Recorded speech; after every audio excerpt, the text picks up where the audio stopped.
Chapter 11। साहिल और निर्मम कुछ पुरानी यादों में खो जाते हैं। फ्लैशबैक। 20 साल पहले, जयपुर, रात का समय था। साहिल के कंधे पर सर रख निर्मम फूट फूट कर रो रही थी। उसके हाथ में एक 8 साल के लड़के की तस्वीर थी। दोनों ने ही सफेद रंग के कपड़े पहने थे। ऐसा लग रहा था जैसे अभी अपने बेटे के अंतिम विधि विधान की पूजा से लौट कर आ रहे हो। अचानक से ड्राइवर कार के ब्रेक लगाता है। अचानक ब्रेक लगने के कारण साहिल और निर्मम, जो अपने बेटे के खोने के दर्द में डूबे थे, वो झटके से आगे को हो जाते हैं। ड्राइवर तेजी से कार से उतर कर देखता है।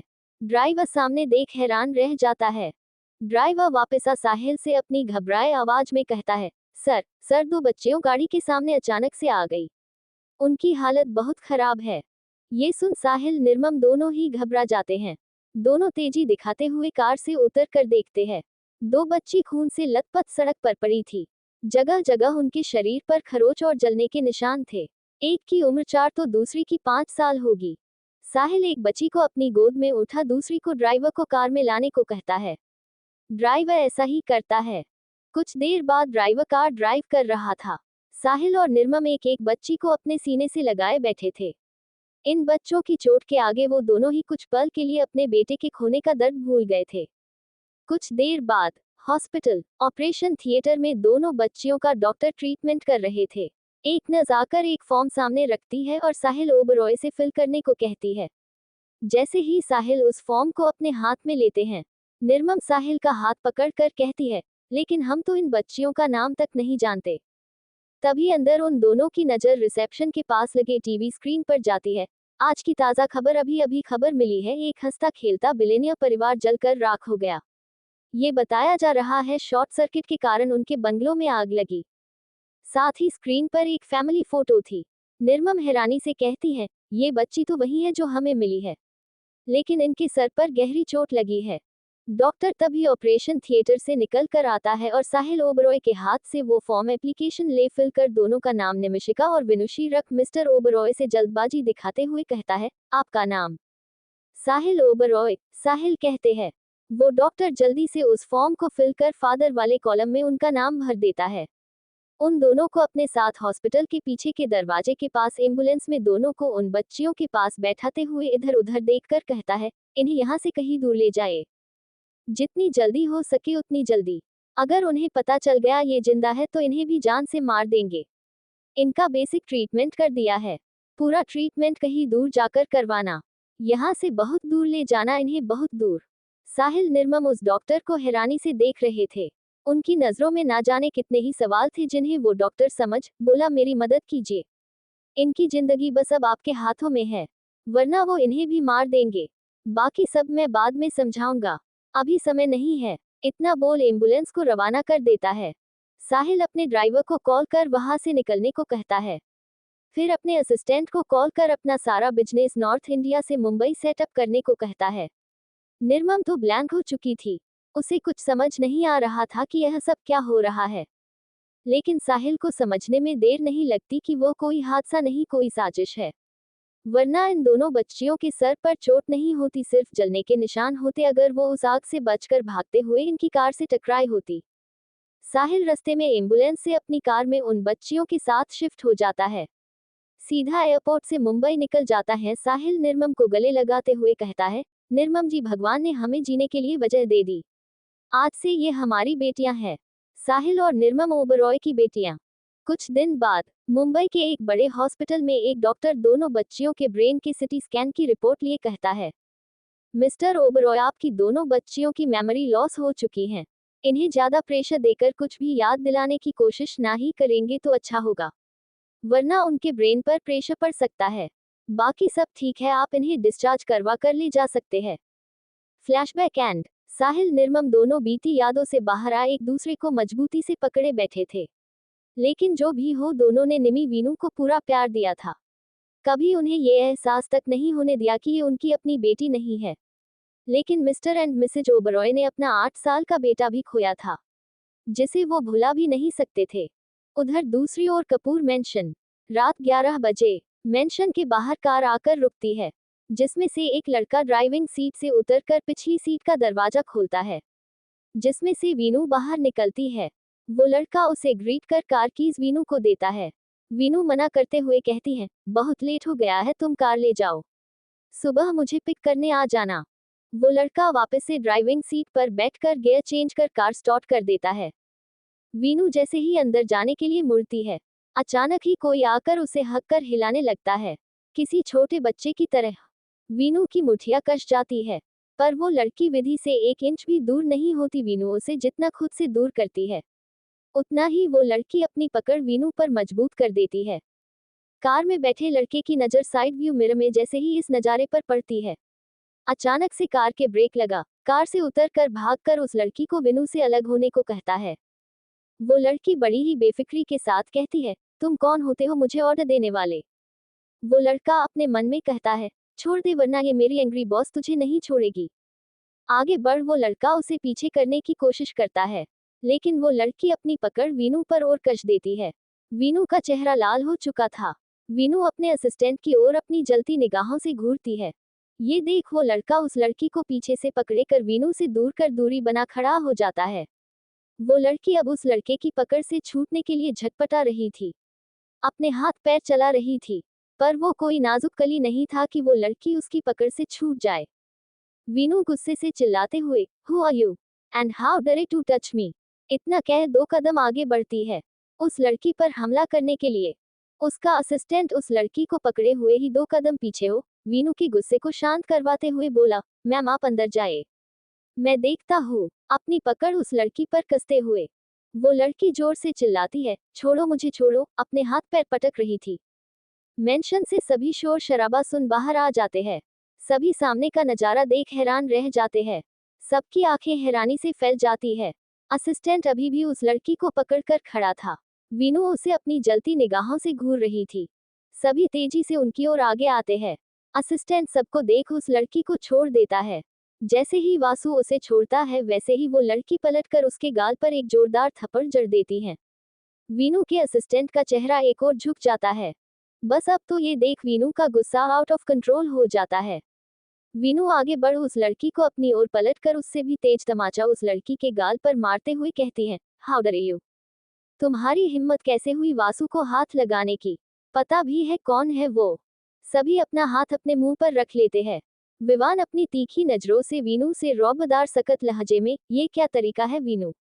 विधि आगे आकर वेदा को बाजू से पकड़ गुस्से से वीनू से कहती है, तुम्हारी हिम्मत कैसे हुई मेरी बेटी पर हाथ उठाने की? सामने खड़ी वेदा अपनी आंखों में आंसू लिए अपने गाल पर हाथ रखे सदमे में खड़ी थी, जिसके चेहरे पर वीनू के उंगलियों के निशान साफ छपे हुए नजर आ रहे थे। वीनू गुस्से से बोली, अगर आपकी बेटी है तो थोड़े मैनर्स सिखाए। निमी जल्दी से वीनू के पास आ उसकी बाजू रब करते हुए कहती है, दी हुआ क्या है? वासु वेदा को ऐसे क्यों पकड़ कर खड़े थे? वासु वीनू का असिस्टेंट, उम्र 27 साल, जेंटल और हैंडसम। वासु पोलाइटली जवाब देते हुए कहता है, ये लड़की वीनू मैम को हार्म करने की कोशिश कर रही थी। उद्धरण चिन्ह। वेदा गुस्से से नम आंखों से, उसे हार्म नहीं हक करना कहते हैं बेवकूफ। वीनू लगभग चीखते हुए, किसने कहा मुझे गले लगाने को, वो भी 10 मिनट तक, मैं अनजान लोगों को इतना क्लोज होने का हक नहीं देती। उद्धरण चिन्ह। विनय गुस्से से विधि से कहते हैं, फैमिली है, गले लगा भी लिया तो क्या हो, बिजली गिर गई तुम पर? वीनू बोली, ऐसी कौन सी फैमिली है जिसे मैं नहीं जानती और मुझसे अचानक आकर फेविकोल की तरह चिपक जाती है? विधि विवान से कहती है, तुम्हारे घर में मेरी बेटी के साथ इतना सब हो गया, तुम कुछ नहीं कहोगे? विवान कोल्ड वॉइस में बोला, मुझे इन सब से दूर रखो, ये वीनू और वेदा का बीच का मैटर है, मैं बीच में नहीं आऊंगा। वैसे भी घर में सभी को पता है कि वीनू का नेचर कैसा है, तो आपको अपनी बेटी को बताना चाहिए था, कम से कम खुद को किसी से इंट्रोड्यूस करके मिले। इतना कह विवान घर के अंदर चला जाता है। निमी वीनू को शांत करवाते हुए कहती है, दिया आप शांत हो जाए, वो वेदा है, चाचा जी चाची की बेटी है। वीनू एक नजर वेदा को घूर कर देखती है और मेंशन के अंदर चली जाती है। वासु वेदा से माफी मांगते हुए कहता है, सॉरी मिस, मुझे पता नहीं था आप फैमिली है। I am really sorry. Veda गुस्से से अपनी नम लाल हो चुकी आंखों से देख मेंशन के अंदर चली जाती हैं। एक एक कर सभी अंदर चले जाते हैं, लेकिन यहाँ निवान मौजूद नहीं थे। निमी वासु से कहती है, वेदा की तरफ से मैं तुमसे माफी मांगती हूँ। वासु बोला, सॉरी मैम, कुछ मेरी भी गलती है। मुझे पता होता कि वो निवान सर की फैमिली मेंबर है तो मैं ऐसा नहीं करता। मुझे लगा कि वो मैम को हार्म करना चाहती है। इतना कह वासु कार में बैठ जाता है। कार में बैठ एक गहरी सांस ले जो कुछ भी हुआ उसे भूलने की कोशिश करता है। वासु प्रेजेंट में जीने वाला बंदा है, जो हो गया इस बारे में ज्यादा नहीं सोचता। सब्र तो वासु के अंदर कूट कूट के भरा था, लेकिन कल क्या होगा ये तो वक्त ही बताएगा। आगे जानने के लिए बने रहिए। Please like share comment subscribe the channel. Chapter 12 next morning. Vasu जब वीनू को पिक करने आता है तो उसकी आंखें हैरानी से बड़ी हो जाती है। वहाँ काफी सारी मेंशन के बाहर कार थी, जिन्हें वासु बहुत अच्छे से जानता था। वासु तेज कदमों से अंदर आता है। उसकी आंखें अंदर का नजारा देख फैल जाती है। हॉल के बीचों बीच विवान के सामने एक आदमी जिसकी उम्र लगभग 55 साल होगी। वो सफेद धोती, उसके ऊपर लाल रंग का राजस्थानी ट्रेडिशनल कुर्ता पहने विवान की आंखों में आंखें मिलाए रोब से एक अलग ही ओहरा लिए सोफे पर पैर चढ़ाए बैठा था। सफेद बाल, बड़ी बड़ी दाढ़ी, सर पर पगड़ी, पैरों में जूती और उसके पीछे काले कुर्ता पजामा पहने हाथ में बंदूक लिए उसके गार्ड खड़े थे। वो आदमी अपनी मूंछों को ताव देते हुए कहता है, किती है ओ छोरी, जी ने महारे छोरे पर हाथ चढ़ाओ। ये कहते समय उसकी आंखें लाल थी, जिसने ज्वाल साफ देखी जा सकती थी। तभी ऊपर से वेदा, अमाया ब्रेकफास्ट करने के लिए नीचे आते हैं। धीरे धीरे एक एक कर सभी घर वाले आ जाते हैं। सभी एक साइड में खड़े हो उन्हें हैरानी से देख रहे थे। उस आदमी का रोब ही ऐसा था कि कोई कुछ कह ही नहीं पा रहा था उस गर्म माहौल को देखकर।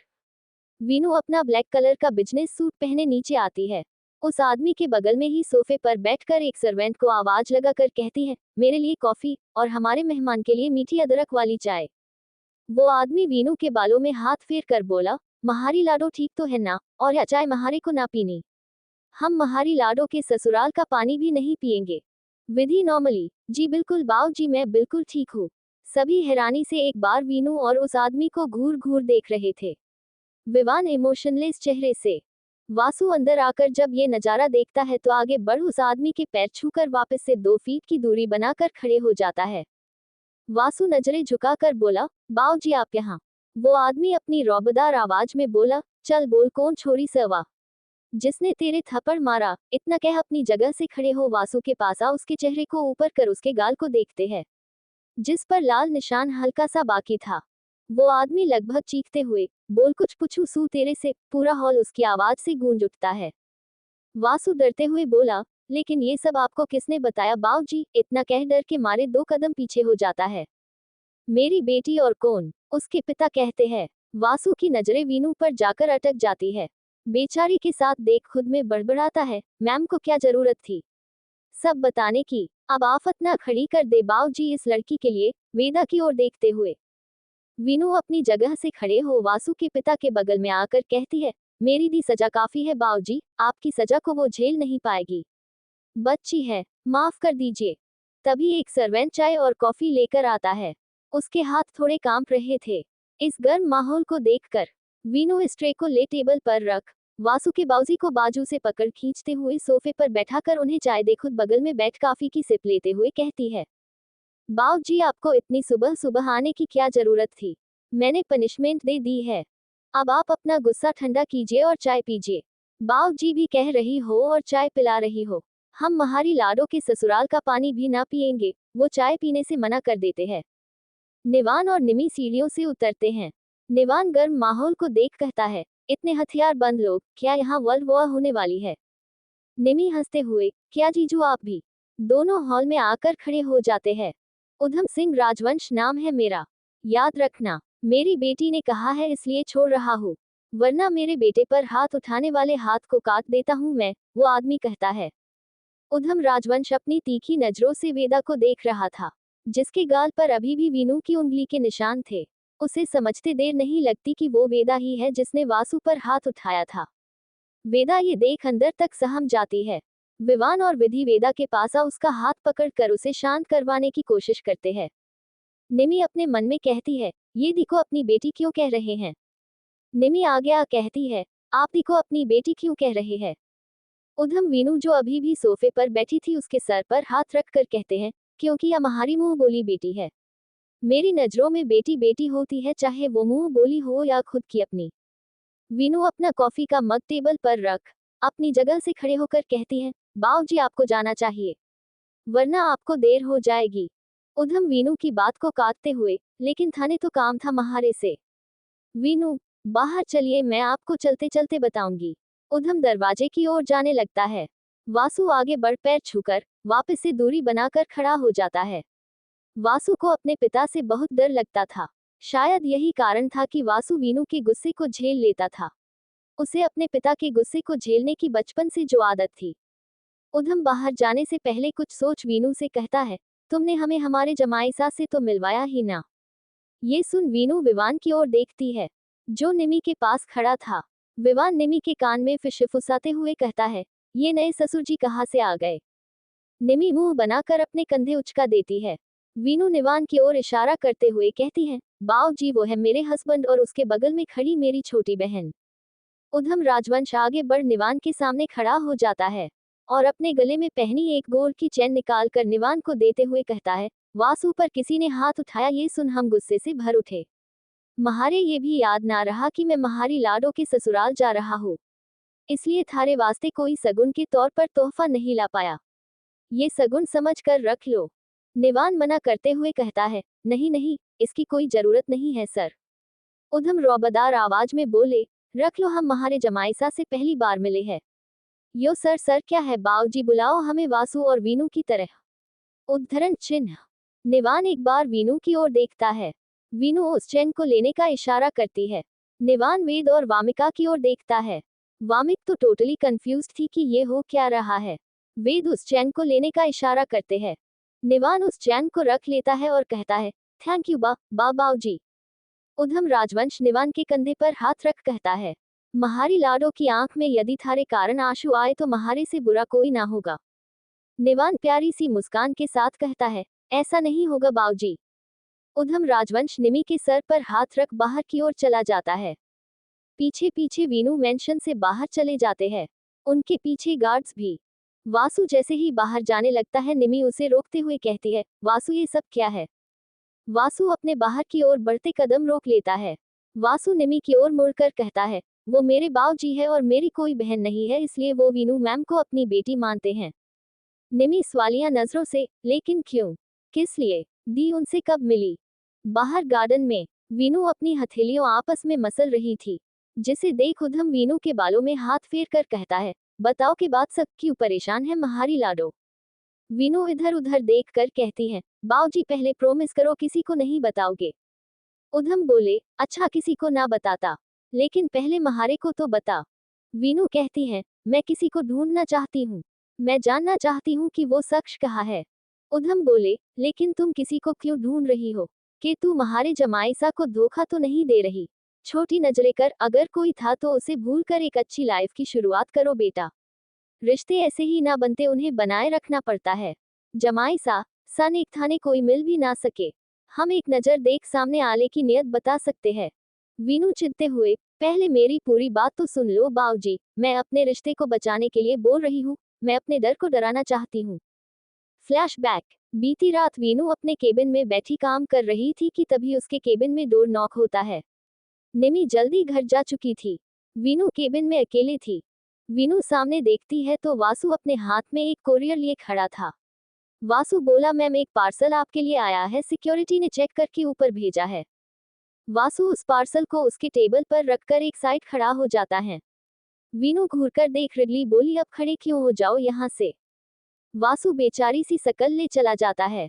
वासु के जाने के बाद वीनू उसे ओपन करके देखती है, जिसमें विवान की फोटो पर खून से क्रॉस बना हुआ था।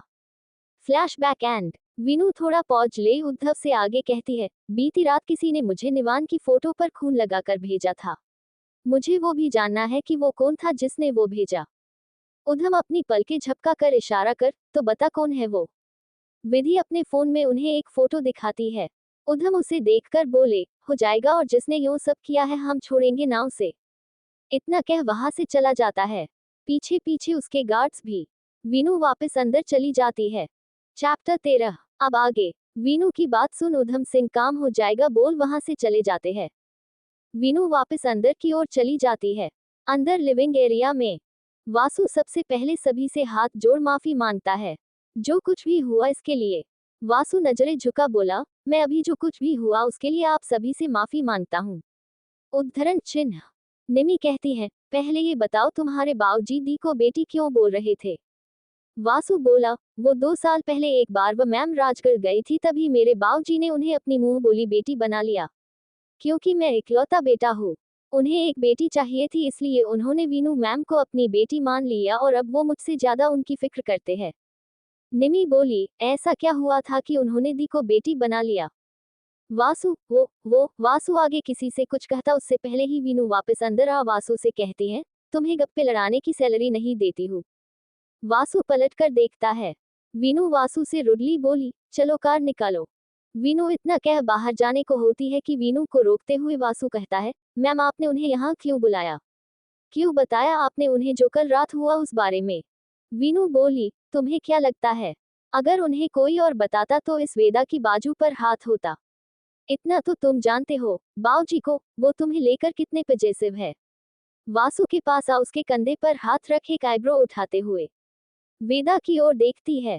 इसे तो मेरा थैंक्स करना चाहिए, अगर मैंने इसे थप्पड़ ना मारा होता तो ये ऑपरेशन थिएटर में सर्जरी परफॉर्म नहीं, आगे से शायद पैरालंपिक खेलने जाती।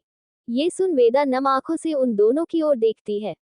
वीनू जाने लगती है तो निवान की आवाज उसके कानों में पड़ती है, ऐसे है कौन वो जो मेरे ही घर में बंदूकों के साथ आकर इतना सब कह गए। उद्धरण चिन्ह। विवान अपनी जगह से खड़े हो पॉकेट में हाथ डालते हुए, इतना तो उसे भी पर्सनैलिटी देख समझ गया था कि वह कोई आम शख्सियत नहीं है। वीनू बोली, उधम सिंह राजवंश है, पूरे राजगढ़ और आसपास के इलाकों में उनकी हुकूमत चलती है। वहां की अदालत, न्याय, सरकार, कानून सब वही है। उनकी मर्जी के खिलाफ वहां एक पता तक नहीं हिलता। वो जितने दिखते हैं उससे कहीं ज्यादा गुना खतरनाक है। विवान सवालिया नजरों से, ऐसा सब है तो ये तुम्हारा असिस्टेंट क्यों है। वासु की ओर देखते हुए वासु जवाब देते हुए कहता है, क्योंकि मैं अपनी पहचान बनाना चाहता हूँ। मैं अपने फादर की उस दुनिया से अलग रहना चाहता हूँ, वो दुनिया मुझे पसंद नहीं। उद्धरण चिन्ह। वीनू विवान से कहती है, सवाल जवाब हो गए हो तो क्या हम अब जा सकते हैं। निमी टोकते हुए बोली, लेकिन दी, आज तो वीकेंड ऑफ है, फिर आप दोनों कहाँ जा रहे हैं।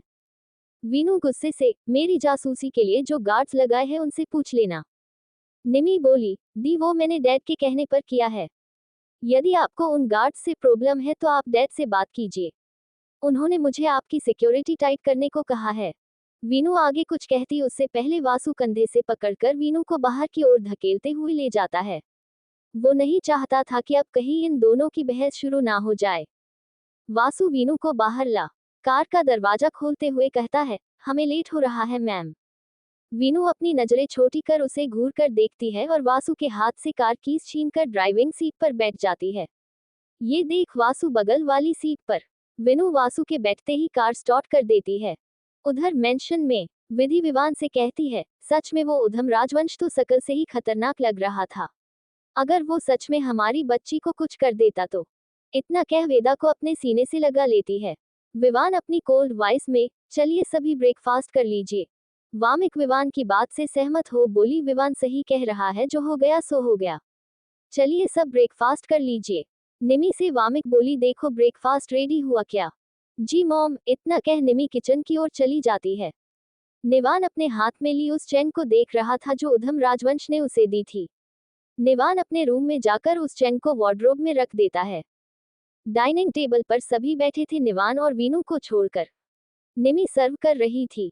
एक सर्वेंट निमी से कहती है, मैम आपका फोन बार बार रिंग कर रहा है। निमी अपना फोन उसके हाथ से लेती है तो उस पर काफी सारी मिस्ड कॉल थी, तभी फोन फिर बज उठता है।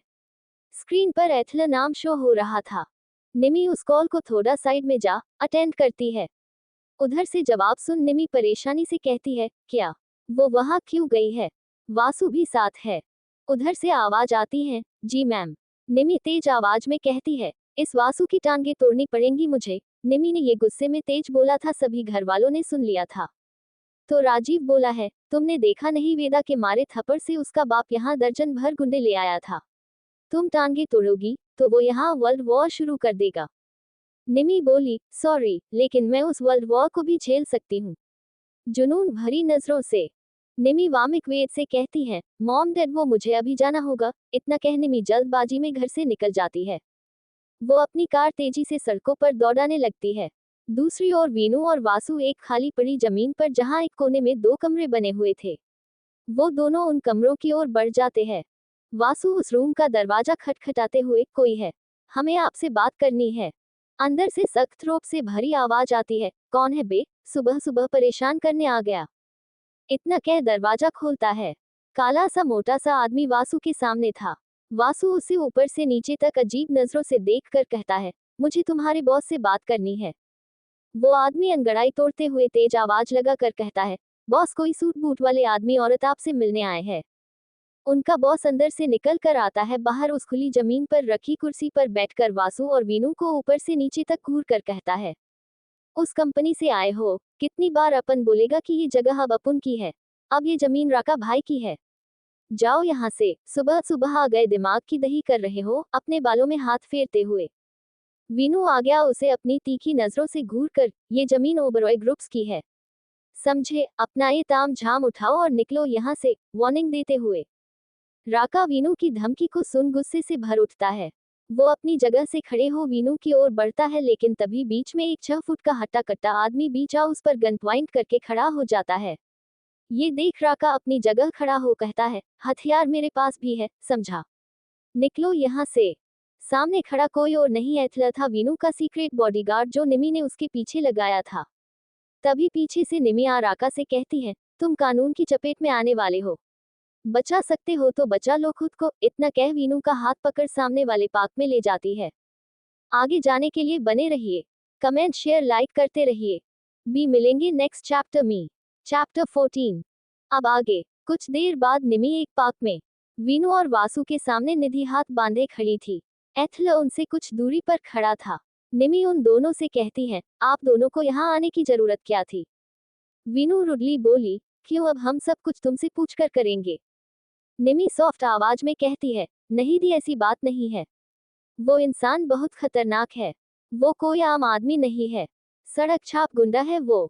वीनू रिडली बोली, हाँ तो। वासु वीनू को शांत करवाते हुए बीच में कहता है, शांत हो जाए। हम आपस में बहस क्यों कर रहे हैं।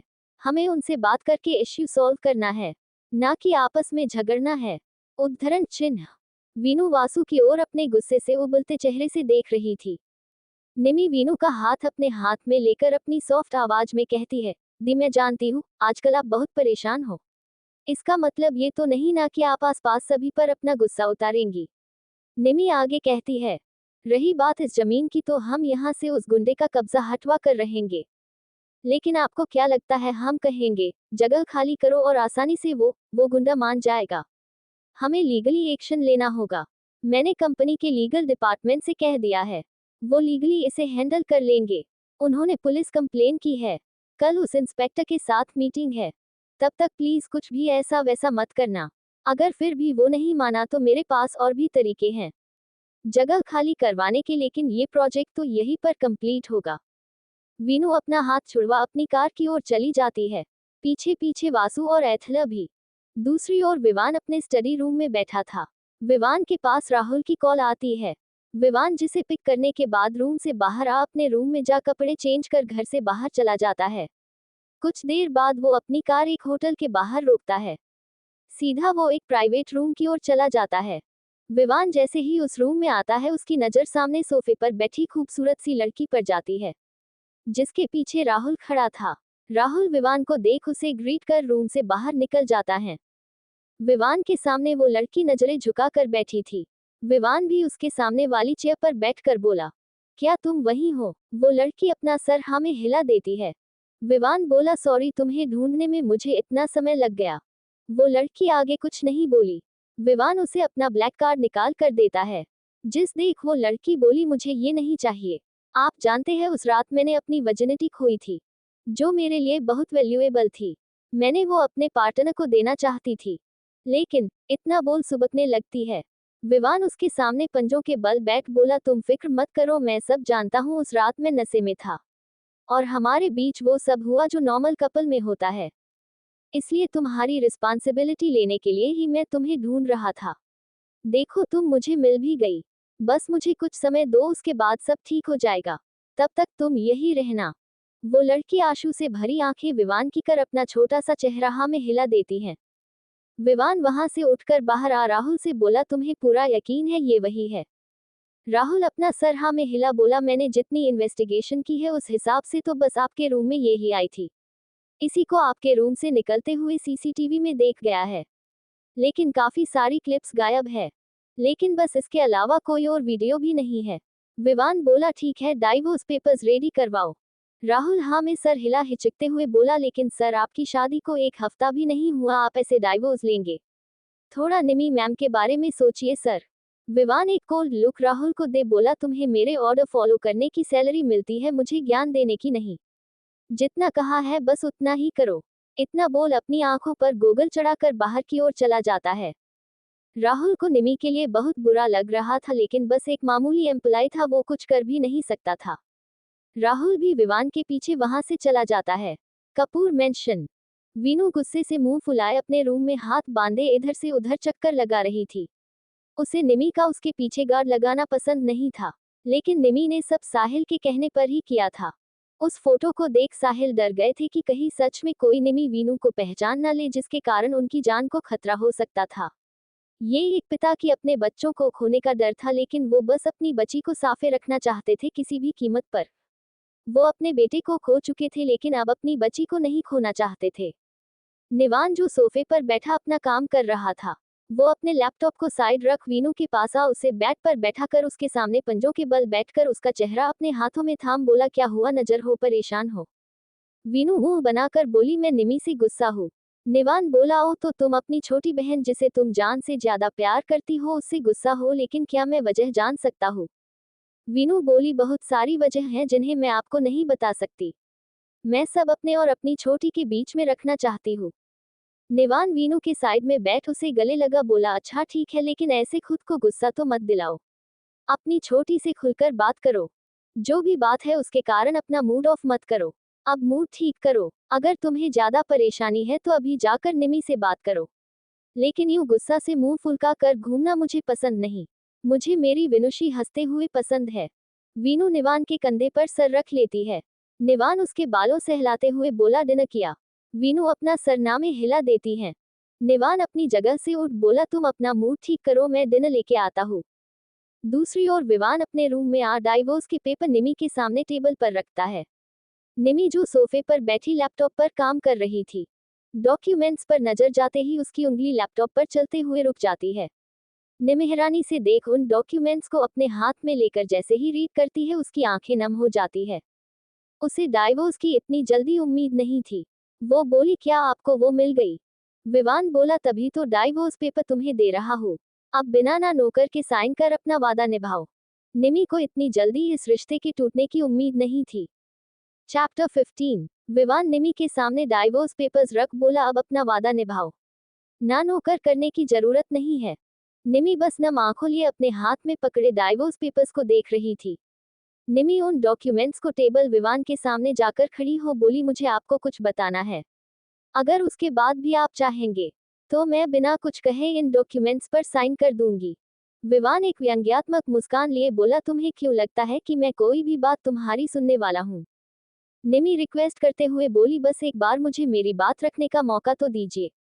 विवान बोला चलो दिया मौका बोलो क्या कहना चाहती हो। निमी एक गहरी सांस ले बोली वो विवान जी मुझे आपको बताना था कि आपकी और जीजू की बर्थडे पार्टी वाली रात। निमी की बात को अधूरा छोड़ने के लिए विवान को फोन बज उठता है जिस पर माय क्यूटी शो हो रहा था। जिसे देख निमी अपनी बात को अधूरा छोड़ देती है। उसे दिल के टुकड़े होते महसूस हो रहे थे। उसके दिल पर उसे बोझ महसूस होता है जैसे वो दो प्यार करने वाले को अलग करने की कोशिश कर रही हो। विवान उस कॉल को अटेंड करने बालकनी में चला जाता है। निमी बिना कुछ सोचे समझे डाइवोर्स पेपर्स पर साइन कर रूम से बाहर निकल अपनी कार ले मेंशन से बाहर चला जाता है। विवान बालकनी में जा कॉल पिक कर उस लड़की से बोला जिसे वो होटल में छोड़कर आया था माया तुम्हारी हिम्मत कैसे हुई मेरे फोन अपना नंबर इस नाम से ऐड करने की। मैंने तुम्हें फोन नंबर ऐड करने के लिए दिया था माय क्यूटी से ऐड करने के लिए नहीं। उधर से माया इनोसेंट सी आवाज में बोली मुझे ये नाम अच्छा लगा तो मैंने कर दिया। वैसे भी हम शादी करने वाले हैं आपके असिस्टेंट ने बताया था।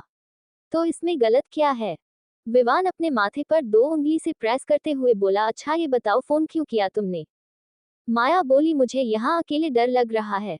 विवान माया को समझाते हुए बोला तुम चिंता मत करो, डरने की जरूरत नहीं है, वहाँ स्टाफ है तुम्हारा ख्याल रखने के लिए। इतना कह विवान कॉल कट कर देता है।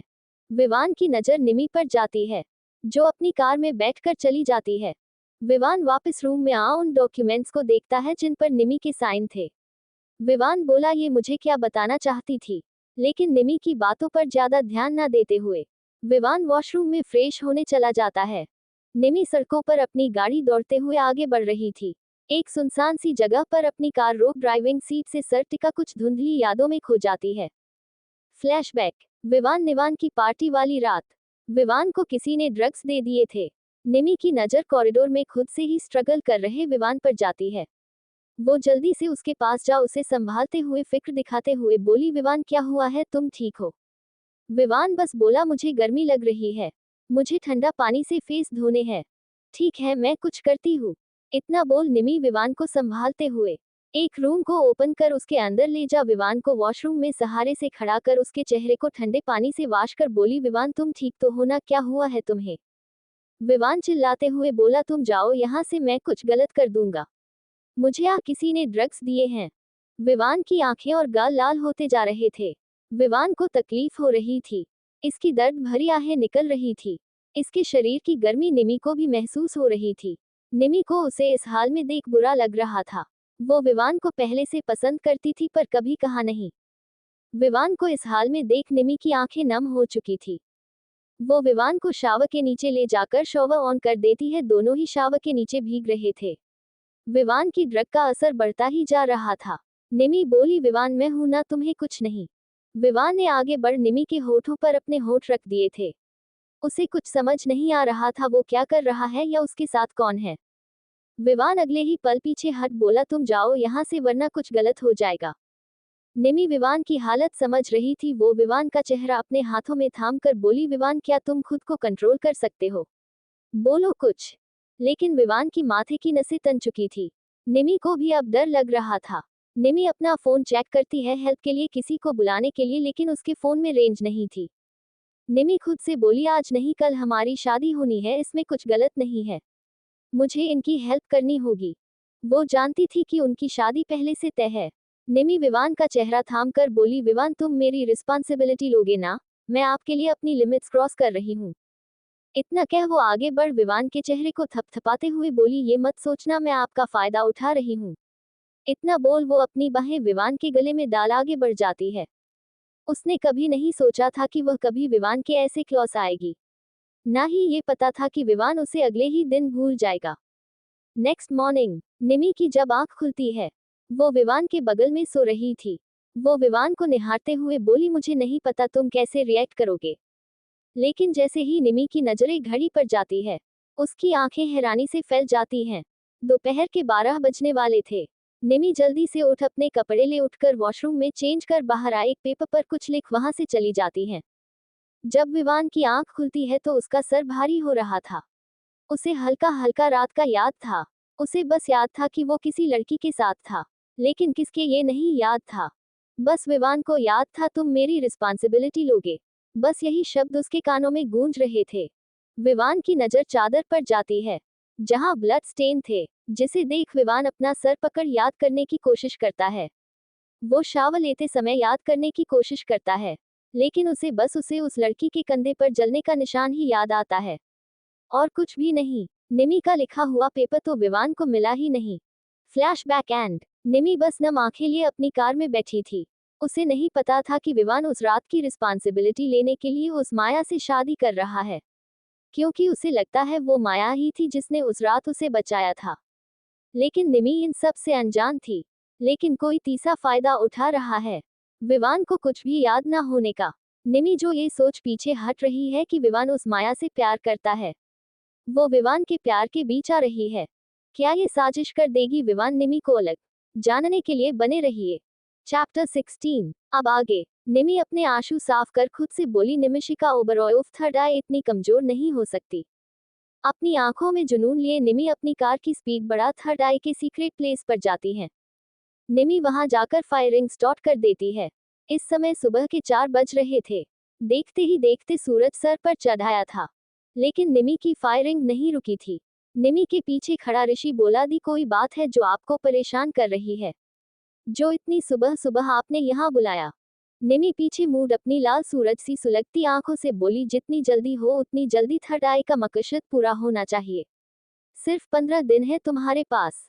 ऋषि सवालिया नजरों से बोला, लेकिन सिर्फ 15 दिन? क्या 15 दिन कम नहीं है 20 साल पुराने मुजरिम को ढूंढने के लिए? निमी अपने इमोशंस कंट्रोल कर बोली, इंडिया छोड़कर जाने वाली हूँ मैं, लेकिन उससे पहले मैं अपने मॉम डैड के कातिलों को सजा देना चाहती हूँ। थर्ड आई का ये एकमात्र मकसद है जो पूरा करके जाना चाहती हूँ मैं। मिश्री पीछे से आ बोली, लेकिन बॉस आपको लगता है हम इतनी जल्दी उन सभी ढूंढ पाएंगे उन लोगों को? मिश्री, हम कर सकते हैं। तुम इंस्पेक्टर माधव की केस स्टडी पर अपनी बात सी नजरें रखना, मैं नहीं चाहती मेरा मकसद पूरा होने से पहले वो मुझ तक पहुंचे। निमी दृढ़ निश्चय लिए बोली। उसने फैसला कर लिया था, वो अपना मकसद पूरा कर विवान को डाइवोर्स दे, उसके और उसके प्यार को एक कर उनके बीच से बहुत दूर चली जाएगी। मिश्री अपना सर हाँ में हिला देती हैं। निमी ऋषि से बोली, तुम उस फॉरेन नंबर का पता लगाओ। किसका है? आखिर खातिरदारी करने के लिए थर्ड आई कब से बेचैन है? ऋषि भी अपना सर हाँ में हिला एक रूम की ओर चला जाता है जहां हाईटेक टेक्नोलॉजी के कंप्यूटर सिस्टम था। ऋषि हैकिंग करने में एक्सपर्ट था। कपूर मेंशन। सभी साथ में बैठ ब्रेकफास्ट कर रहे थे। वामिका विवान से पूछती है, निमी कहाँ रह गई? आज वो आए नहीं, वरना ब्रेकफास्ट तो वही सर्व करती हैं।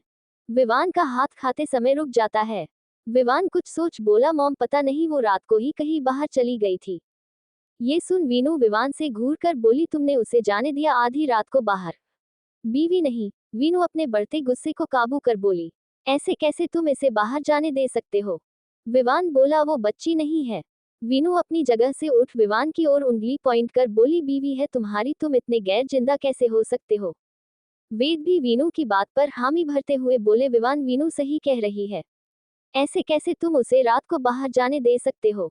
वीनू निमी के पास कॉल करती है, लेकिन निमी कॉल पिक नहीं करती। वीनू दोबारा कॉल करती है, इस बार निमी कॉल पिक कर लेती है। वीनू गुस्से से बिना निमी की बात सुन बोली, कहा है तू ऐसे रात को बाहर क्यों गई? निमी बोली, दी पहले अपने गुस्से को ठंडा कीजिए, मैं बाहर ही हूँ। वीनू दरवाजे की ओर जाती है जहाँ निमी बाहर से आती है। वीनू निमी को अच्छे से चेक कर बोली, ऐसे रात को बाहर क्यों गई?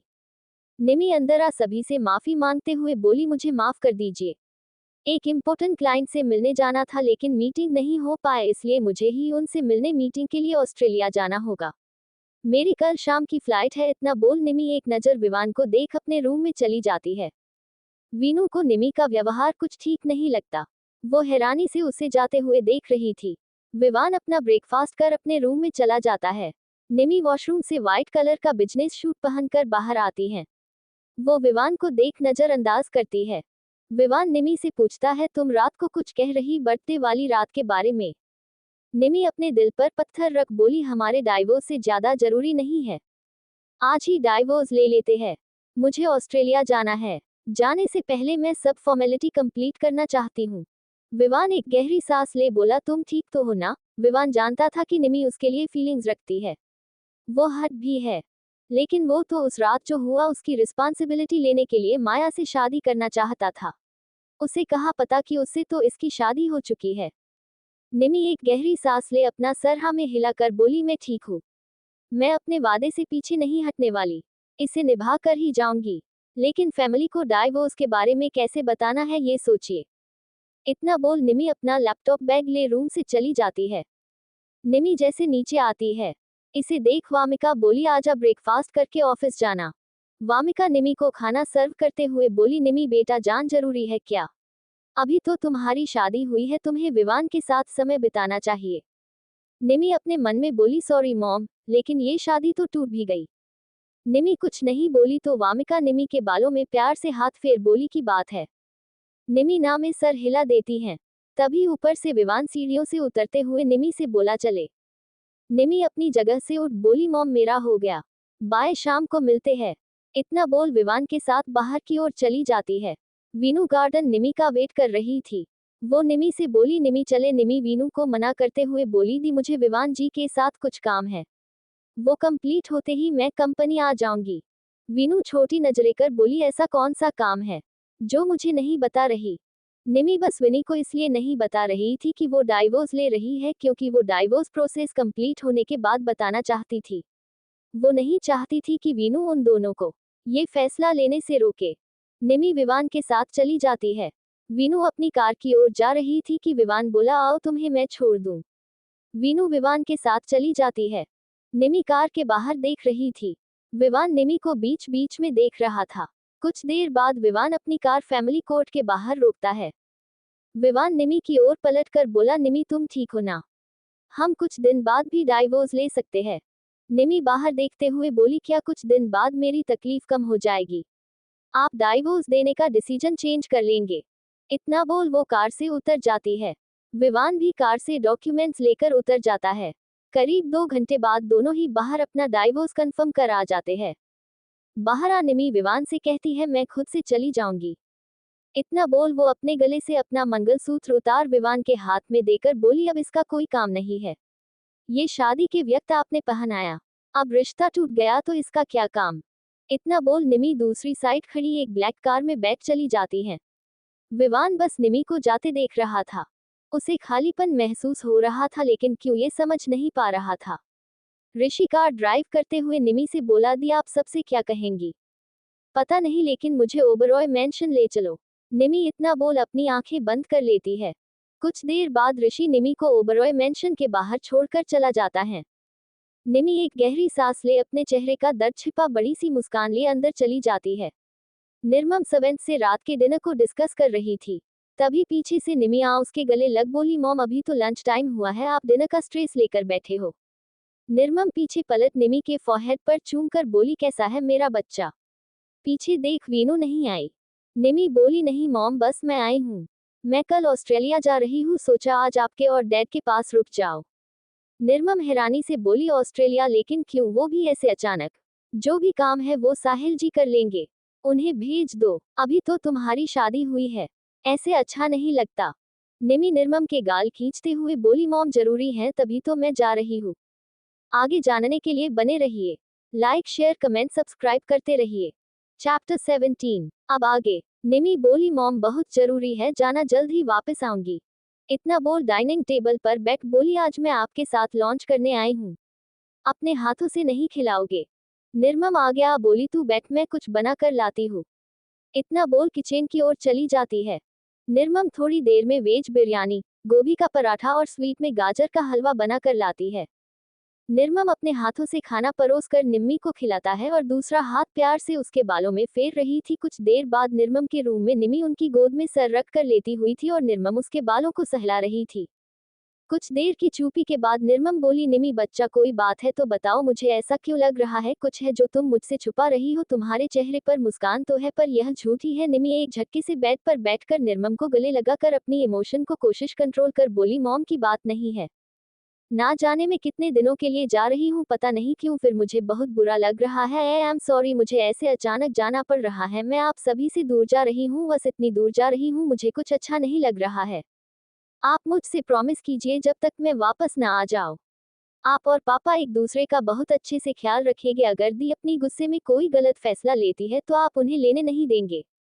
निर्मम के बालों को सहलाते हुए बोली तू तो ऐसे बात कर रही है जैसे तू कभी वापस ही नहीं आएगी 2-4 दिन के लिए ही तो जा रही होगी। निर्मल के सवाल का जवाब निमी के पास नहीं था। निमी खुद नहीं जानते थे कि वह कितने दिन के लिए जा रही है और कब तक वापस आएगी। वह तो बस सब डाइवोर्स लेने के बाद यहाँ रहना नहीं चाहती थी। शाम को साहिल भी घर आ जाते हैं। वो निमी देख बोले तुम यहाँ अपनी मॉम के साथ अकेले समय बिता रही हो अपने डैड को तो भूल गई। निमी बेड से उठ साहिल के पास जा उन्हें गले लगा बोली आज रात आपके पास ही रुकूंगी मैं।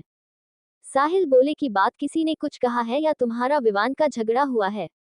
बोलो निमी कोई बात है तो तुम ऐसे अचानक ऑस्ट्रेलिया क्यों जा रही हो? डैड मुझे थोड़ा पर्सनल काम है।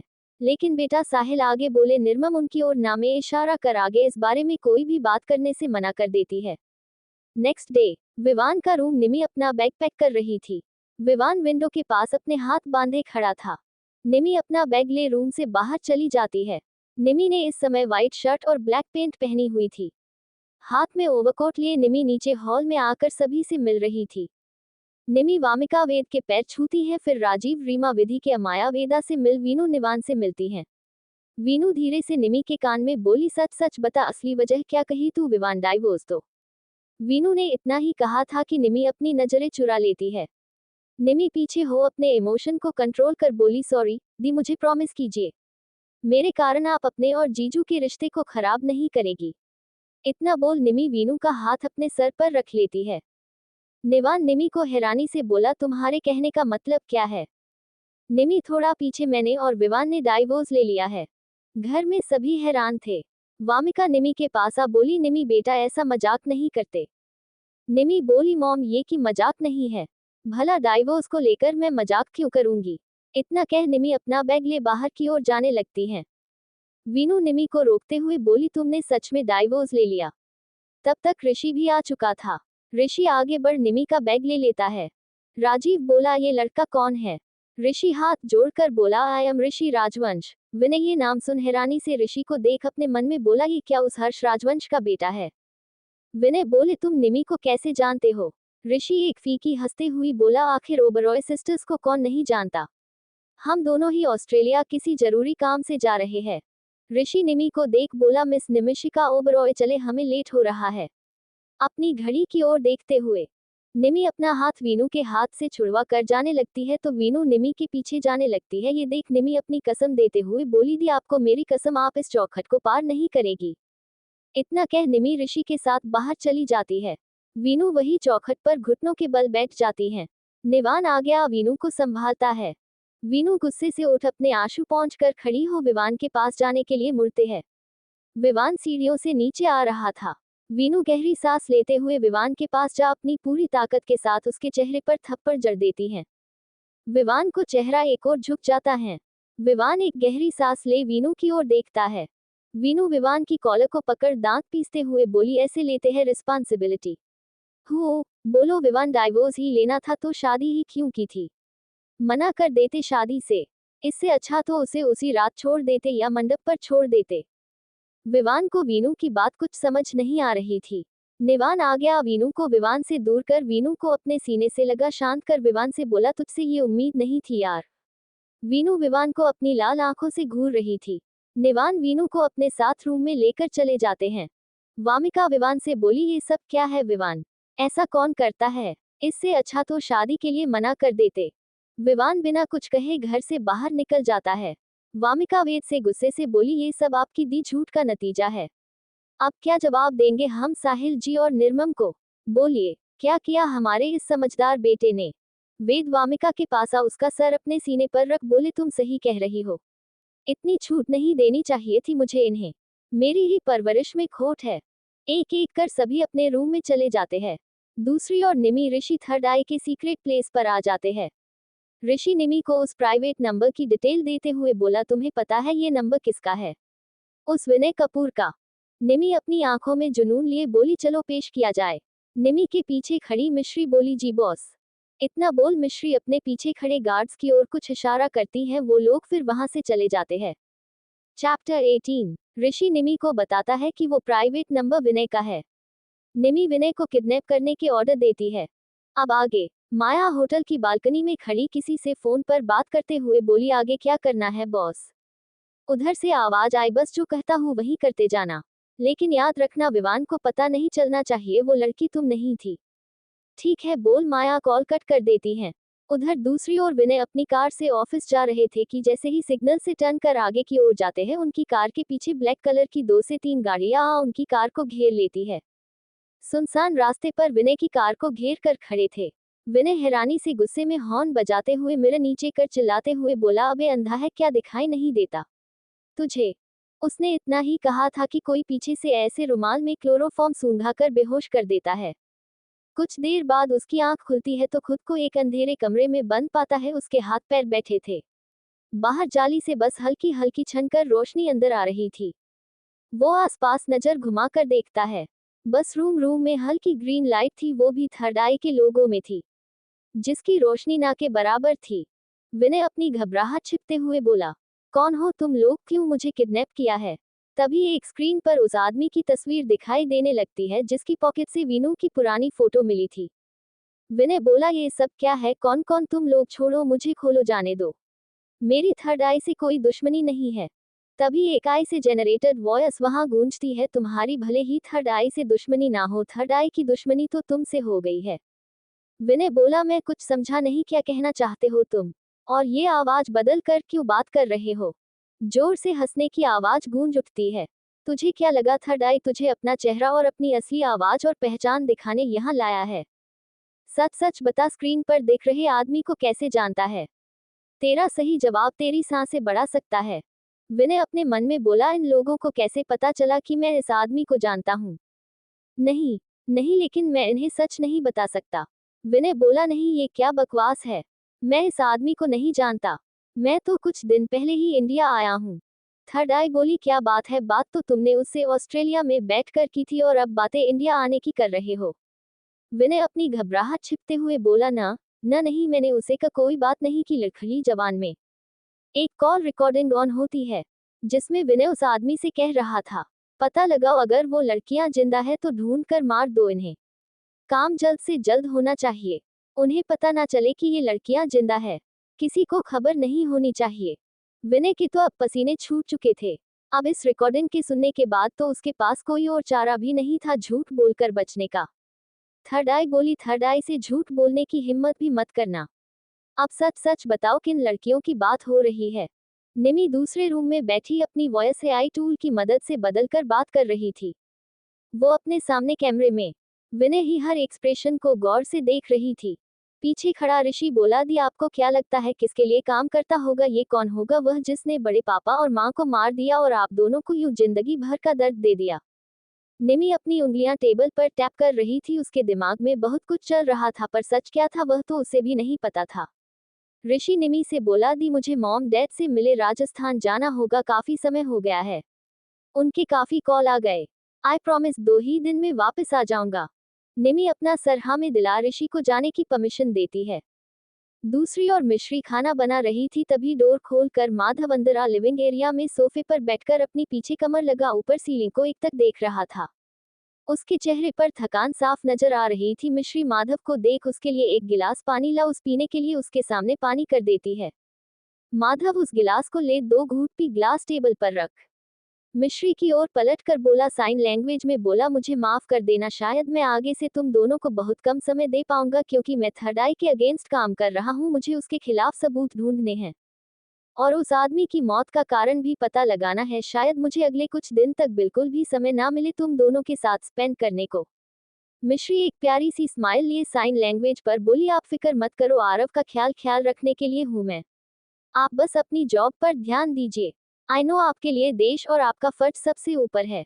मिश्री खुद से बोली, लेकिन मुझे माफ कर देना, आपके प्यार का और विश्वास का मैं गलत फायदा उठाने वाली हूँ माधव जी। विवान का केबिन। विवान अपनी चेयर पर बैठा कांच की बड़ी सी विंडो के बाहर देखते हुए गहरी सोच में डूबा हुआ अपने हाथ में पकड़े पेन को हिला रहा था। पता नहीं क्यों पर उसे कुछ भी ठीक नहीं लग रहा था। बार बार उसे बस निमी का चेहरा याद आ रहा था, निमी का उसे छोड़कर जाना याद आ रहा था, जबकि उसका निम्मी के साथ इतना कोई खास लगाव भी नहीं था। विवान के केबिन का डोर नॉक होता है। विवान पलट कर देखता है तो वहां निवान खड़ा था। निवान को देख विवान अपनी जगह से उठकर बोला, भाई आपको अगर कोई काम था तो मुझे बुला लिया होता। निवान बोला, बुला लेता किस भाई को जिसने डाइवोर्स लेने से पहले मुझसे बताना भी जरूरी नहीं समझा? उस भाई से, या उस भाई से जिसने निमी जैसे क्यूट मासूम सी बच्ची का दिल तोड़ दिया? बोलो किस भाई को बुलाता मैं? विवान अपनी नजरें झुकाकर खड़ा हो जाता है। निवान थोड़ी तेज आवाज में बोला, अब नजरें क्यों झुका रहा है? क्योंकि तू जानता है तू गलत है। तूने गलत किया है निमी के साथ। विवान अभी भी कुछ नहीं बोला, नजरें झुकाए खड़ा था। निवान को जब कोई भी विवान की ओर से जवाब नहीं मिलते तो वो वहां से चला जाता है। कपूर मेंशन। सभी लिविंग एरिया में उदास से बैठे थे। सभी को इस डाइवोर्स का दुख था कि शादी को अभी ठीक से 10 दिन भी नहीं हुए और ये शादी 10 दिन में ही टूट गई। सभी के चेहरे के 12 बजे थे। वीनू हॉल में गुस्से में इधर से उधर चक्कर लगा रही थी। उसका पर 7वें आसाम पर था कि विवान उसके सामने आया तो वो जान से भी मार सकती है। उसके अंदर तो एक अलग ही ज्वाला दहक रही थी। क्या ये ज्वाला विनू और निवान के रिश्ते पर भी असर करेगी? जानने के लिए बने रहिए। चैप्टर 19। अब आगे। निवान जैसे ही मेंशन में आता है वीनू उसका पास जा उसे बाजू से पकड़कर बोली, आपने विवान से बात की? क्या कहा उसने? वो मेरी निमी को वापस लाएगा ना? निवान की खामोशी देख वीनू उसकी बाजू को पकड़ झंझोड़ते हुए बोली, निवान मैं आपसे कुछ पूछ रही हूँ, कुछ तो कहिए। निवान वीनू को गले लगा भारी दर्द भरी आवाज में बोला, कुछ नहीं बोला। जिसका मतलब साफ है, वो निमी को वापस नहीं लाएगा। बस इतना ही सुनना था कि वीनू का चेहरा गुस्से से लाल हो गया था। वो निवान की पकड़ से छूटकर बाहर जा अपनी कार में बैठ चली जाती है। वीनू के पीछे निवान भी। वीनू कपूर इंडस्ट्रीज के बाहर अपनी कार रोकती है, जहां वो रिसेप्शन पर जा गुस्से से बोली, कहा है वो विवान कपूर। रिसेप्शनिस्ट पोलाइटली बोली, मैम प्लीज शांति से बात कीजिए, आपके पास अपॉइंटमेंट है। वीनू एक गहरी सांस भर बोली, बस मुझे बताओ कहाँ है वो, बाकी मैं खुद देख लूंगी। तभी पीछे से निवान आ जाता है। निवान वीनू से बोला, वीनू ये कंपनी है, हम सब घर पर भी डिस्कस कर सकते हैं। मेरी बहन मुझे छोड़कर ऑस्ट्रेलिया चली गई है और आप चाहते हैं मैं घर पर डिस्कस करूं, और यह सब आपके भाई के कारण हो रहा है, तो मैं उससे पूछकर रहूंगी उसने ऐसा क्यों किया। अगर उसे डाइवोर्स ही लेना था तो शादी से पहले मुंह से बोल नहीं सकता था, लेकिन हाँ उसके पास हाथ थे डाइवोर्स पेपर पर साइन करने के लिए। निवान वीनू को समझाते हुए बोला, वीनू ये कंपनी है, हम घर पर भी डिस्कस कर सकते हैं। वीनू विवान को गुस्से से घूरते हुए बोली, नहीं जो होगा यही होगा, घर पर नहीं।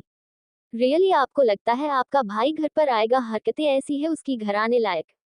बस मुझे बताए आपका भाई कहाँ है। इतना बोलकर वह रिसेप्शनिस्ट की ओर फिर से देखती है। रिसेप्शनिस्ट एक बार निवान की ओर देखते हैं। निवान उसे बताने का इशारा करता है तो रिसेप्शनिस्ट बोली, विवान सर मीटिंग रूम में है। वीनू मीटिंग रूम की ओर निकल पड़ती है। वीनू ना आव देखती है ना ताव, जोर से मीटिंग रूम के दरवाजे को पटकते हुए खोलती है। मीटिंग रूम में बस एक डीम लाइट ऑन थी और स्क्रीन पर प्रेजेंटेशन चल रही थी। दोनों रूम के अंदर घुसते ही जोर से चिल्लाती है, विवान कपूर क्या समझते हो तुम खुद को। तभी वहां लाइट्स ऑन हो जाती है। विवान के साथ काफी सारे लोग को देखना वीनू निवान की ओर गुस्से से गरजते हुए बोलती है, सबके सामने बात करोगे या अकेले में। विवान अपनी जगह से उठ मीटिंग रूम से बाहर चला जाता है। विवान की जगह राहुल बाकी सबसे माफी मांगते हुए बोला, सॉरी फॉर डिस्टर्बेंस, हम मीटिंग मिलकर कंटिन्यू करेंगे। विवान वीनू को लेकर अपनी केबिन में जाता है और केबिन का दरवाजा अंदर से बंद कर वीनू की ओर पलटकर बोला, वह फैसला मेरे अकेले का नहीं था, तुम्हारी बहन भी उसमें शामिल थी। वह ऑस्ट्रेलिया क्यों गई उसमें मेरा कोई लेना देना नहीं है। वह मीटिंग के लिए गई है, वापस आ जाएगी। वीनू गुस्से से विवान की कॉलर को पकड़ उसे झंझोड़ते हुए उसकी आंखों में देखते हुए बोली, तुम्हें क्या लगता है वह मीटिंग करने ऑस्ट्रेलिया गई है या नहीं? मीटिंग के लिए वह कभी अकेली नहीं जाती, मैं उसके साथ जाती हूँ। और ऐसी कौन सी मीटिंग हो गई जिसके बारे में कंपनी में किसी को नहीं पता? वो ऋषि राजवंश, मैंने तो उसे अपनी लाइफ में फर्स्ट टाइम देखा है। तुम कह रहे हो वह मीटिंग करके वापस आ जाएगी? वह वापस आने के लिए नहीं गई है।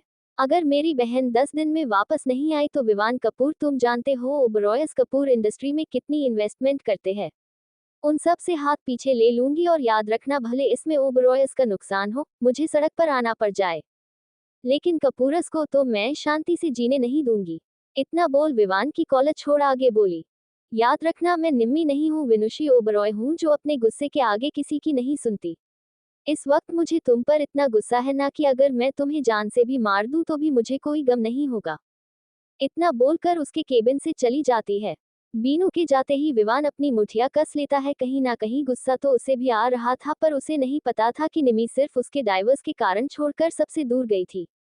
ऑस्ट्रेलिया इतनी दूर चली जाएगी उसे इस बात का बिल्कुल भी अंदाजा नहीं था। लेकिन इन सब से तो सभी बेखबर है। एक्चुअली हमारी निमी कहाँ है? थर्ड आई के सीक्रेट प्लेस पर। निवान विवान की केबिन के बाहर वीनू का वेट कर रहा था। जैसे ही वीनू बाहर आती है, निवान उसके पास जाकर बोलता है, वीनू प्लीज अपने गुस्से को कंट्रोल करो, हमें निमी का पता लगाना चाहिए कि वह ऑस्ट्रेलिया सही से पहुंच गई या नहीं। तुम निमी को कांटेक्ट करने की कोशिश करो। जैसे ही उससे कोई कांटेक्ट होता है, हम उसके बाद उससे पूछेंगे आखिर उसने ऐसा क्यों किया। वीनू बोली, तुम्हारे भाई के कारण क्या? क्योंकि वह किसी और से प्यार करता है, समझे? मेरी बहन की जिंदगी बर्बाद करके अब वो अपने प्यार के साथ खुशी खुशी जीना चाहता है। इतना बोलकर वीनू निवान के साइड से होकर चली जाती है। निवान ये सुनकर हैरान था कि विवान किसी और से प्यार करता है। निवान विवान के केबिन में जाता है। विवान इस समय विंडो के बाहर शून्य में देख रहा था और उसके माथे की नसें भर आई थी, जो उसके गुस्से को साफ साफ जाहिर कर रही थी, जिसे वह किसी पर उतार भी नहीं सकता था सिवाय अपने केबिन के सामान पर, जो उसने बिखरे कर जो पूरी तरह से बिखरा पड़ा था। निवान विवान के पास जा उसके कंधे पर हाथ रख कुछ कहने को होता है कि उससे पहले ही विवान निवान को टाइटली हक कर लेता है। भले ही जो भी हो सब उसे ही गलत समझ रहे थे। माना कि कहीं ना कहीं उसकी गलती थी और कहीं गलतफहमियां, लेकिन कहीं ना कहीं विवान को भी एक मोरल सपोर्ट की जरूरत थी जो उसका भाई उसका सपोर्ट था। निवान भी विवान को कसकर पलट कर हक करते हुए उसकी पीठ रब करते हुए बोला, विवान आखिर तुम्हें डाइवोर्स क्यों दिया है? निमी को कोई तो वजह होगी, तुम किसी और से प्यार करते हो, लेकिन ऐसा कैसे हो सकता है? तुम भी तो कॉलेज टाइम से निमी को पसंद करते हो ना? भले ही तुम दिखाओ ना, मैं जानता हूँ कि तुम निमी को पसंद करते हो, तो कोई और लड़की तुम दोनों के बीच में कैसे आ गई? विवान पीछे हो एक गहरी सांस ले निवान को सब कुछ बता देता है जो भी उस रात उसके और उसे लड़की के बीच में हुआ था, जिसे वह माया समझ रहा था जबकि वह माया नहीं निमी थी। तो मेरी लिसनर्स को पता है और हाँ वीनू को भी पता है। निवान विवान को समझाते हुए बोला, तुम उस लड़की की रिस्पॉन्सिबिलिटी लेना चाहते हो। रिस्पॉन्सिबिलिटी लेने का मतलब कैसे शादी हो सकता है? शादी में प्यार ही ना हो, बस इसलिए ऐसी शादी क्योंकि वन नाइट स्टैंड हो गया था। एक वन नाइट स्टैंड के लिए तुम अपने प्यार को ठुकरा रहे हो। तुम छोटे हो, सलाह के तौर पर कह रहा हूँ, अपने दिल की सुनो। उस लड़की को तुम पैसे देकर या उसकी लाइफ टाइम की रिस्पॉन्सिबिलिटी लेकर, उसके करियर को लेकर, उसकी जॉब को लेकर किसी भी तरीके से रिस्पॉन्सिबिलिटी निभा सकते हो। रिस्पॉन्सिबिलिटी निभाने का मतलब यह नहीं है कि तुम शादी कर लो और अपनी शादीशुदा जिंदगी को बर्बाद करो। तुम्हें गुस्सा कब आता है? तुम नॉर्मल कब रहते हो? उसे तुमसे ज्यादा, मुझसे ज्यादा उसे पता है तुम्हारे बारे में। एक बार फिर सोचना। और क्या तुम्हें भी यकीन है वह लड़की नहीं थी? तुम कैसे यकीन कर सकते हो कि वह लड़की सच बोल रही है? झूठ भी तो हो सकता है। एक बार तुम खुद याद करने की कोशिश करो कि सच में क्या वही लड़की तुम्हारे साथ थी। अगर वो वही थी तो वह इतने दिनों से कहाँ छुप कर बैठे थे और अब अचानक आखिर तुम्हारे सामने क्यों आ गई? कहाँ थी वह पिछले एक महीने से? तुम याद करने की कोशिश करोगे कि क्या सच में वही लड़की तुम्हारे साथ थी या कोई और, या कुछ ऐसा है जो हमसे छुपा है? विवान एक गहरी सांस ले निवान से बोला, भाई आज मैं घर नहीं आऊंगा। मॉम डैड का और वीनू का ख्याल रखना। वो जब तक निमी से बात नहीं करेगी तब तक उसका गुस्सा ठंडा नहीं होगा। ये हम सब जानते हैं। इतना कह विवान अपने केबिन से चला जाता है। चैप्टर 20। अब आगे। थर्ड आई सीक्रेट प्लेस। विनय अभी भी थर्ड आई के किसी भी सवाल का जवाब नहीं दे रहा था। फिर थर्ड आई उसके सामने स्क्रीन पर एक वीडियो प्ले करती है जहां उसकी बेटी अमाया आदित्य के साथ एक शॉपिंग मॉल में शॉपिंग कर रही थी। थर्ड आई बोली, तुम्हारी बेटी है ना ये? इसे जिंदा नहीं देखना चाहते? बोलो, जिंदा देखना चाहते हो या नहीं? ये देख विनय के चेहरे पर पसीना आ जाता है। वह अपने हाथ से अपने पसीने को साफ करते हुए बोला, नहीं नहीं, मेरी बेटी को कुछ मत करना। उसे इन सब में क्यों घसीट रहे हो? और हो कौन तुम लोग? क्यों जानना चाहते हो कि वह लड़कियां कौन थी और हमने उन्हें क्यों मारा और क्यों हम उन्हें मारना चाहते हैं? थर्ड आई बोली, तुम्हें ये जानने की जरूरत नहीं कि हम किसके कहने पर और क्यों उन लोगों को ढूंढ रहे हैं। बस इतना जान लो कि अगर उन लोगों को मारने वाला मेरे हाथ लगा तो वह जिंदा नहीं बचेगा। विनय अपना सलाइवा गटकते हुए एक गहरी सांस ले खुद से बोले, अभी ये मैं कैसे समझाऊं इन्हें? अगर मैंने उसका नाम बता दिया तो वह मुझे मार देगा, नहीं बताया तो यह मुझे मार देंगे। हे ऊपर वाले, क्या करूं? कुछ तरकीब बताओ। दूसरी ओर ऋषि जयपुर एयरपोर्ट पर उतरता है और जैसे ही वह एयरपोर्ट से एग्जिट कर कर बाहर आता है उसके सामने एक लड़की ब्लैक कुर्ती व्हाइट जीन्स पहने, उम्र 22 साल, 5 फीट 3 इंच हाइट, एक ब्लैक कलर की कार के पास उसका इंतजार कर रही थी और उसके पीछे कुछ गॉर्ड्स खड़े थे। वो लड़की आगे बढ़ ऋषि को जाकर गले लगा लेती है। वह लड़की ऋषि से झूठी नाराजगी जताते हुए बोली, यह क्या आप हर बार अकेले चले जाते हैं, मुझे साथ में नहीं लेकर जाते जबकि मैं आपकी असिस्टेंट हूँ? ऋषि उसे लड़की को गले लगाते हुए बोला, जानू मैं जानता हूँ तुम मेरी असिस्टेंट हो, मैं तुम्हें भी ले गया तो सोचो मेरा यहाँ का काम कौन देखेगा? तुम जो मेरा काम यहाँ कंपनी में होगा उसे हैंडल कर लेती हो, तुम्हारे सिवा कौन हैंडल करेगा वह काम?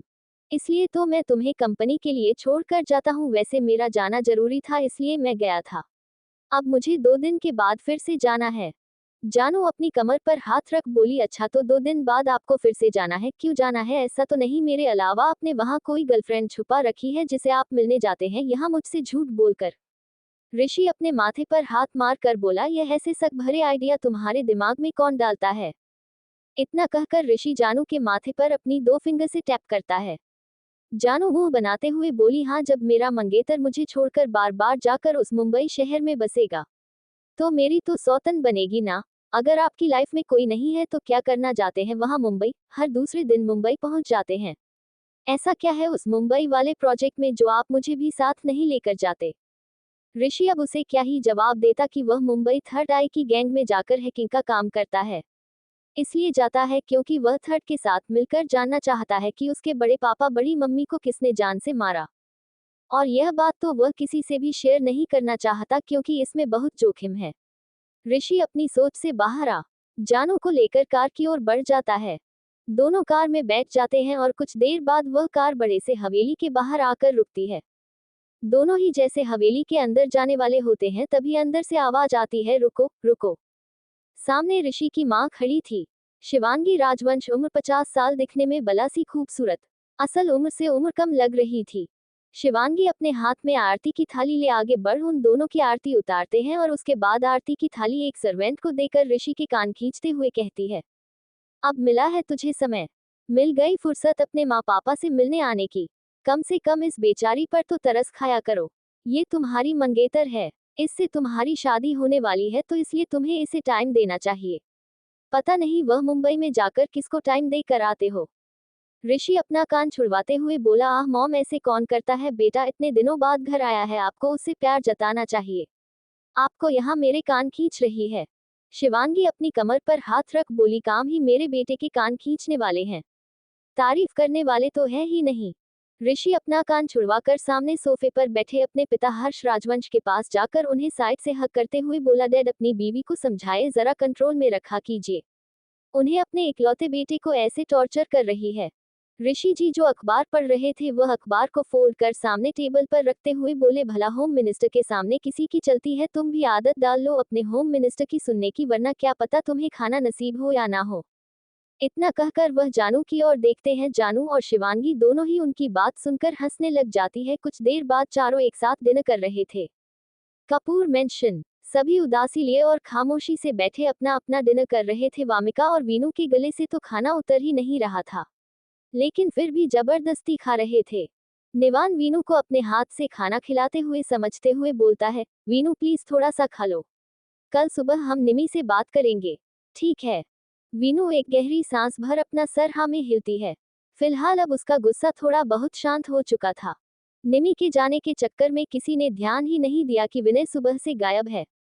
कुछ देर बाद वेदा का कैमरा। वेदा अपने कमरे में इधर से उधर चक्कर लगा रही थी।